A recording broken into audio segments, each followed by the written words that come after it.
दोस्तों, बॉलीवुड के इतिहास में कई अनकही प्रेम कहानियां हैं, लेकिन सबसे बड़ा रहस्य हमारे ही मैन यानी धर्मेंद्र जी की जिंदगी से जुड़ा है।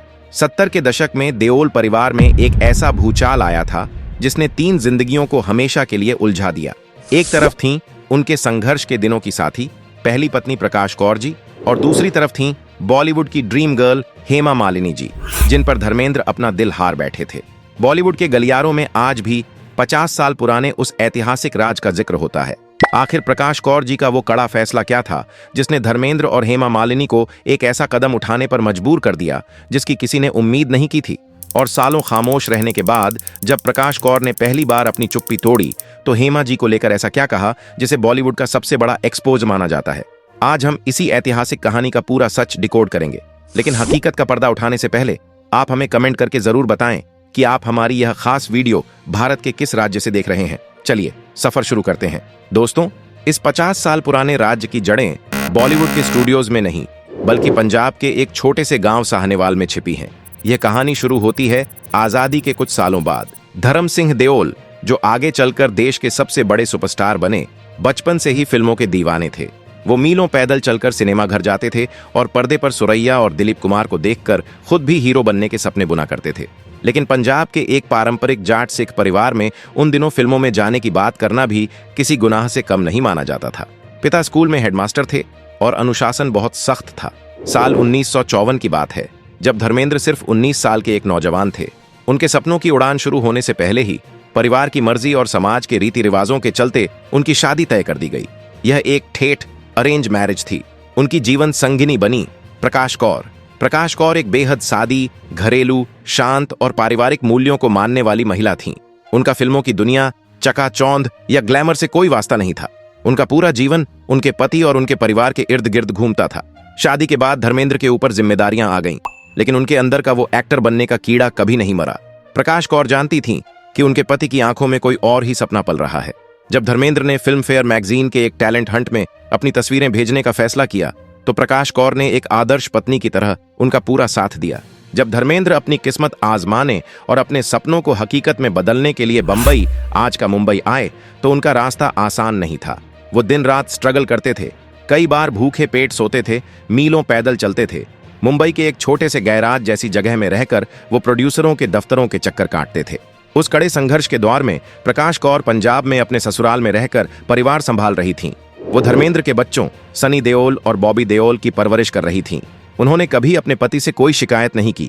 वो जानती थीं कि उनका पति एक दिन कुछ बड़ा करेगा।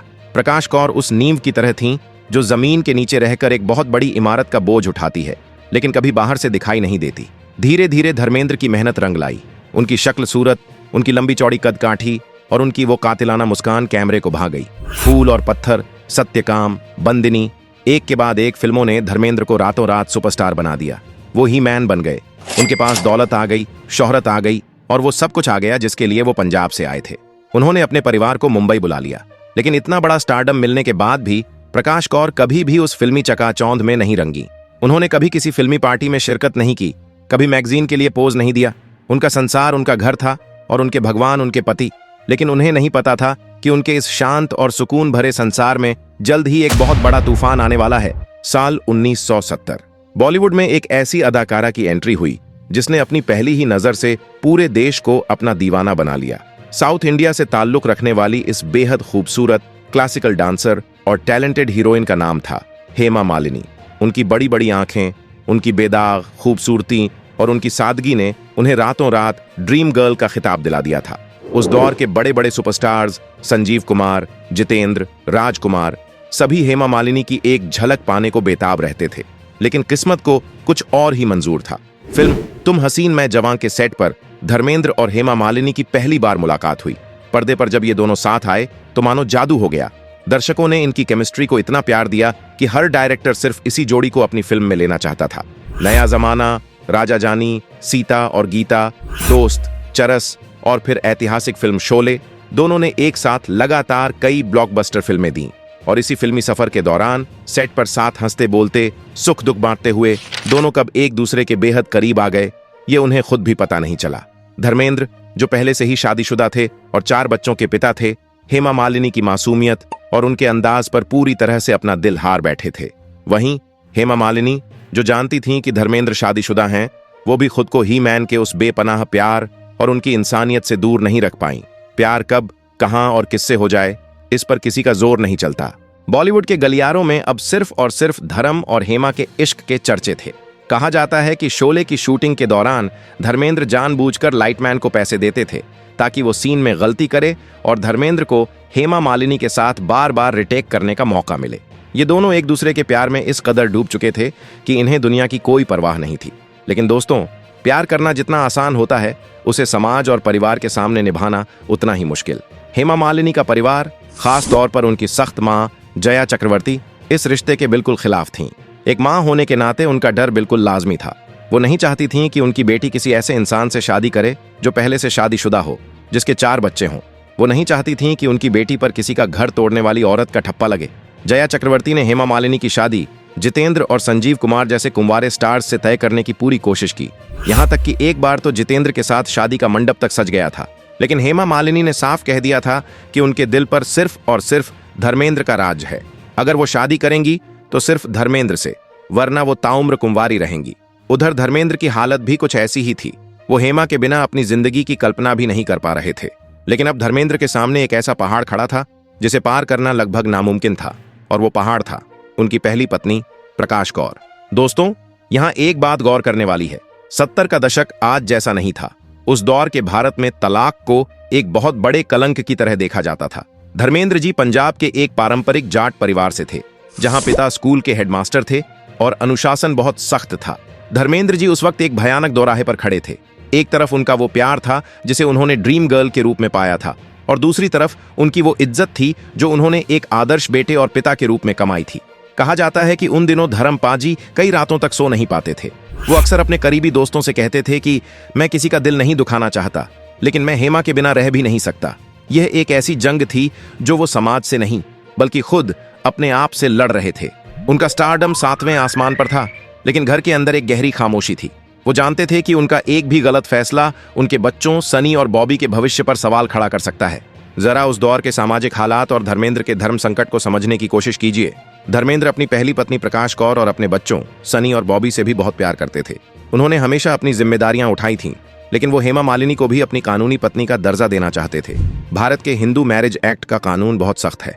इसके तहत कोई भी हिंदू पुरुष अपनी पहली पत्नी के जीवित रहते हुए बिना उसे कानूनी तौर पर तलाक दिए दूसरी शादी नहीं कर सकता।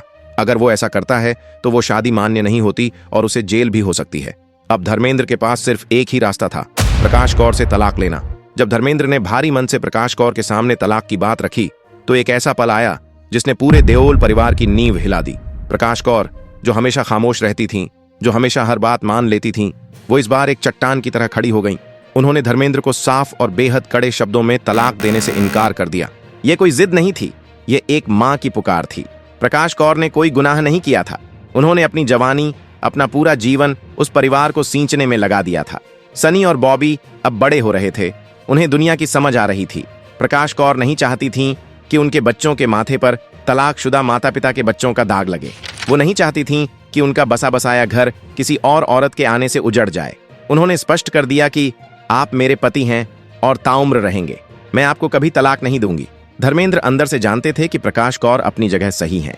वो अपनी पत्नी की इज्जत करते थे और उन्होंने प्रकाश कौर पर कभी भी तलाक के लिए कोई अनुचित दबाव नहीं डाला।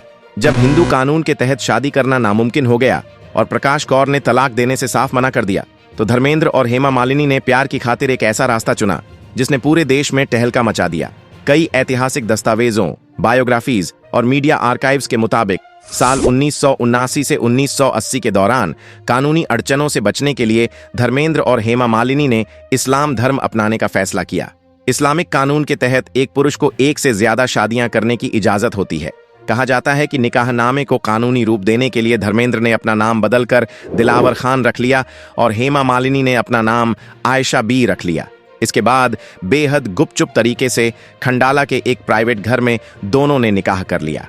बाद में उन्होंने हिंदू रीति रिवाजों से आयंगर ब्राह्मणों की मौजूदगी में भी 7 फेरे लिए, जिसमें सिर्फ उनके बेहद करीबी और गिने चुने लोग ही शामिल हुए थे। जब यह राज दुनिया के सामने खुला तो यह उस दशक का सबसे बड़ा स्कैंडल बन गया। पूरे देश में खलबली मच गई। अखबारों के पन्ने सिर्फ इसी खबर से रंगे हुए थे कि बॉलीवुड के सबसे बड़े सुपरस्टार ने शादी के लिए अपना धर्म बदल लिया है। आलोचक धर्मेंद्र पर उंगलियां उठा रहे थे। उन्हें एक धोखेबाज पति कहा जाने लगा। हर कोई बेताबी से बस एक ही चीज का इंतजार कर रहा था, प्रकाश कौर का रिएक्शन। हर कोई सोच रहा था कि जिस पत्नी ने तलाक देने से मना किया था, वो पति की इस दूसरी शादी पर क्या करेगी। क्या वो मीडिया में आकर हंगामा खड़ा करेंगी? क्या वो हेमा मालिनी को बुरा भला कहेंगी? और इसी भारी हंगामे और तनाव के बीच प्रकाश कौर ने पहली और आखिरी बार अपनी खामोशी तोड़ी। दोस्तों, यही वो सबसे बड़ा और ऐतिहासिक पल है जिसे आज एक्सपोज कहा जाता है। साल 1981 में जब दुनिया धर्मेंद्र को कोस रही थी, तब प्रकाश कौर पहली बार अपने पति के बचाव में एक ढाल बनकर खड़ी हुई। उन्होंने मशहूर और बेबाक फिल्मी मैगजीन स्टारडस्ट को एक इंटरव्यू दिया, जो इतिहास के पन्नों में हमेशा के लिए दर्ज हो गया। उस इंटरव्यू में प्रकाश कौर का दर्द, उनकी गरिमा और उनकी सच्चाई सब कुछ साफ झलक रहा था। उन्होंने दुनिया को करारा जवाब देते हुए कहा, लोग मेरे पति के बारे में कुछ भी कहें, लेकिन धर्मेंद्र भले ही मेरे लिए एक अच्छे पति साबित ना हुए हों, लेकिन वो एक बहुत अच्छे इंसान हैं और इस दुनिया के सबसे बेहतरीन पिता हैं। उनके बच्चे उन्हें अपनी जान से ज्यादा प्यार करते हैं। मैं ये बर्दाश्त नहीं कर सकती कि दुनिया उन्हें बुरा कहे। अरे, जो कोई भी मेरे पति की जगह होता, वो किसी और को नहीं बल्कि हेमा मालिनी को ही चुनता। वो इतनी खूबसूरत है, इसमें मैं धर्मेंद्र की क्या गलती निकालूं? जरा सोचिए दोस्तों, एक पत्नी जिसका पति किसी और का हो गया है, वो अपने पति के लिए इतना बड़ा दिल दिखा रही थी। लेकिन इसी इंटरव्यू में जब बात हेमा मालिनी की आई, तो प्रकाश कौर ने वो शब्द कहे जिसने पूरे बॉलीवुड को सन्न कर दिया था। प्रकाश कौर ने सख्त और बेबाक लहजे में कहा था, मैं अगर हेमा की जगह होती तो वो काम कभी नहीं करती जो उसने किया है। एक औरत होने के नाते मैं हेमा की भावनाओं को समझ सकती हूँ।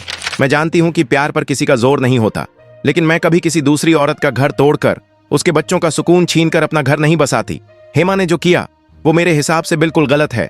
यह वो पल था जब प्रकाश कौर ने बिना कोई तमाशा किए बहुत ही इज्जत और गरिमा के साथ अपना दर्द पूरी दुनिया के सामने रख दिया था। यह उनका वो सच था जिसने हेमा मालिनी को भी अंदर तक सोचने पर मजबूर कर दिया होगा। सिर्फ धर्मेंद्र जी ही नहीं, हेमा मालिनी जी ने भी उस दौर में बहुत कुछ सहा। आज हम उन्हें ड्रीम गर्ल कहते हैं, लेकिन उस समय समाज के एक हिस्से ने उन्हें घर तोड़ने वाली का टैग दे दिया था। एक दक्षिण भारतीय ब्राह्मण परिवार से ताल्लुक रखने वाली हेमा के लिए एक शादीशुदा पंजाबी इंसान से प्यार करना किसी अग्नि परीक्षा से कम नहीं था। उनकी मां जया चक्रवर्ती ने उन्हें एक तरह से घर में बंद तक कर दिया था। हेमा जी ने एक बार बताया था कि वो कई बार अकेले में रोती थीं और खुद से पूछती थीं कि उनके साथ ही ऐसा क्यों हुआ।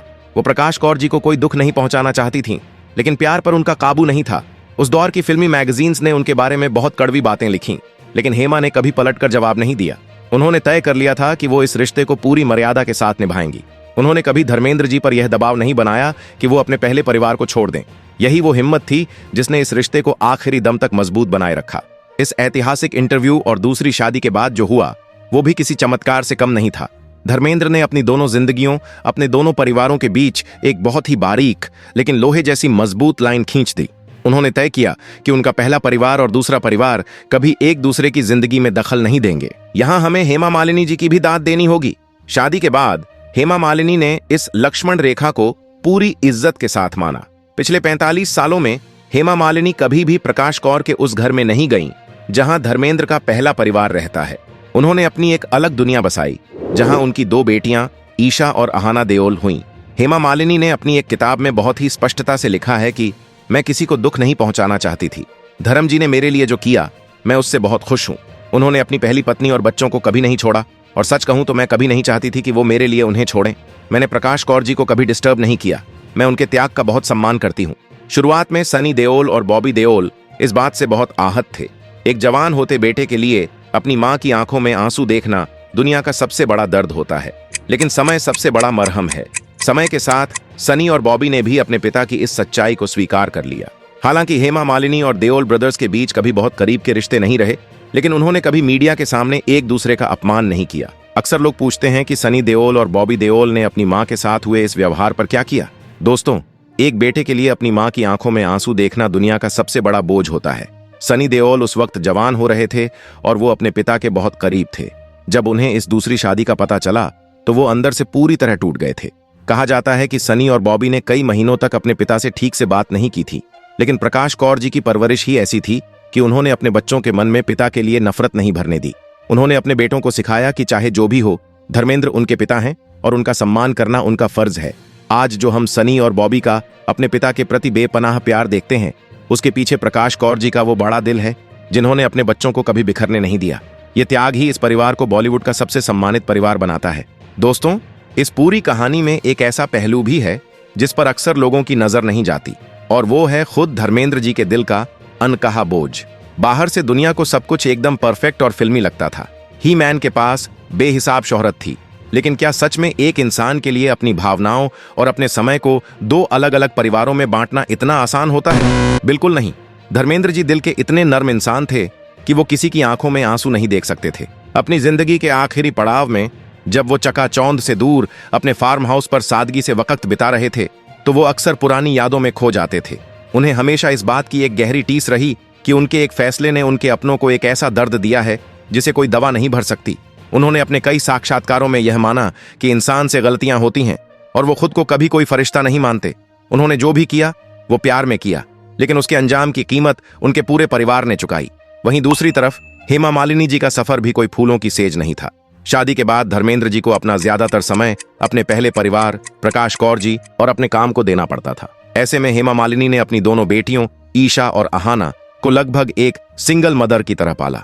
उन्होंने खुद को सिर्फ एक सुपरस्टार की पत्नी तक सीमित नहीं रखा। वो भारतीय शास्त्रीय नृत्य का एक बहुत बड़ा नाम बनी और फिर राजनीति में आकर एक बेहद सफल नेता के रूप में खुद को साबित किया। इस परिवार ने दुनिया को यह भी सिखाया कि असल गरिमा क्या होती है। अभी कुछ समय पहले की ही बात है जब देओल परिवार की तीसरी पीढ़ी यानी सनी देओल के बेटे करण देओल की शादी हुई तो पूरा बॉलीवुड उस जश्न में शामिल हुआ। लेकिन हेमा मालिनी और उनकी बेटियां उस शादी के हर फंक्शन से पूरी तरह दूर रहीं। ऐसा नहीं था कि कोई दुश्मनी थी, बल्कि हेमा मालिनी ने खुद यह समझदारी भरा फैसला लिया था कि वो उस शादी में जाकर प्रकाश कौर जी के सुकून और उनके पारिवारिक जश्न में कोई भी खलल नहीं डालना चाहती थीं। वो चाहती थीं कि वो खास पल सिर्फ और सिर्फ प्रकाश कौर जी और उनके पोते का हो। यह हेमा मालिनी का प्रकाश कौर जी के लिए वो खामोश सम्मान था जिसे शब्दों में बयान नहीं किया जा सकता। दोस्तों, जब भी कोई महान इंसान इस दुनिया से जाता है तो उसकी जिंदगी के पन्ने चाहे कितने भी उलझे हुए क्यों ना हों, आखिर में सिर्फ उसका काम और उसकी इंसानियत याद रखी जाती है। धर्मेंद्र जी का जीवन एक खुली किताब था। उन्होंने अपनी गलतियों को छुपाने की कोशिश नहीं की। वो अक्सर भावुक हो जाते थे और कहते थे कि मैंने अपनी जिंदगी में कुछ लोगों को बहुत दर्द दिया है जिसका मुझे अफसोस है। लेकिन उनकी असली विरासत यह पारिवारिक कशमकश नहीं है। उनकी विरासत है वो सिनेमा, वो मुस्कान जो उन्होंने दशकों तक इस देश के चेहरों पर बिखेरी। प्रकाश कौर जी हों या हेमा मालिनी जी, दोनों ही महिलाओं ने अपने अपने तरीके से उस ही मैन से बेइंतहा प्यार किया। एक ने अपने परिवार को टूटने से बचाया तो दूसरी ने प्यार के लिए समाज के ताने सहे। इस पूरी कहानी में कोई पूरी तरह सही या पूरी तरह गलत नहीं है। यह सिर्फ हालात, जज्बात और किस्मत का खेल था जिसे इन तीनों ने पूरी गरिमा के साथ आखिरी सांस तक निभाया। तो दोस्तों, यह था धर्मेंद्र जी, प्रकाश कौर जी और हेमा मालिनी जी से जुड़ा वो 50 साल पुराना ऐतिहासिक राज, वो कशमकश और वो सच्चाई जिसने उस दौर में पूरे देश को हैरान कर दिया था। अब आप बताइए, प्रकाश कौर जी ने एक मां और पत्नी के रूप में अपने घर को बचाने के लिए जो कड़ा फैसला लिया और हेमा मालिनी जी ने जो प्यार के लिए अपना एक अलग रास्ता चुना, उस पर आपकी क्या राय है? आपको क्या लगता है उस दौर में धर्मेंद्र जी का धर्म संकट कितना बड़ा रहा होगा? धर्मेंद्र जी की कौन सी फिल्म या कौन सा किरदार आपके दिल के सबसे करीब है? अपनी बेबाक राय और अपने दिल की बात नीचे कमेंट बॉक्स में जरूर लिख कर बताएं। अगर आज आपको बॉलीवुड के इतिहास का यह सबसे बड़ा और अनसुना पन्ना जानकर अच्छा लगा हो और इस कहानी की गहराई ने आपको छुआ हो तो इस वीडियो को तुरंत एक बड़ा सा लाइक जरूर करें। इस ऐतिहासिक और भावुक कहानी को अपने सभी दोस्तों, अपने माता पिता और परिवार के साथ धड़ल्ले से शेयर करें ताकि वो भी इस पुराने दौर की सच्चाई को जान सकें। बॉलीवुड के अंदर की ऐसी ही अनसुनी कहानियां, ऐतिहासिक रहस्य और देश दुनिया की हर बड़ी खबर का एकदम वेरीफाइड सच सबसे आसान और दमदार अंदाज में जानने के लिए हमारे चैनल को अभी सब्सक्राइब करके बेल आइकन को दबाना बिल्कुल न भूलें। जाते जाते कमेंट में यह बताना बिल्कुल न भूलें कि आप हमारी यह खास वीडियो भारत के किस राज्य से देख रहे हैं। मिलते हैं आपसे अगली वीडियो में एक और शानदार, ऐतिहासिक और सच्ची खबर के साथ। तब तक अपना और अपनों का बहुत ख्याल रखें, पुरानी यादों को सहेज कर रखें और हमेशा सच का साथ दें। जय हिंद, वंदे मातरम।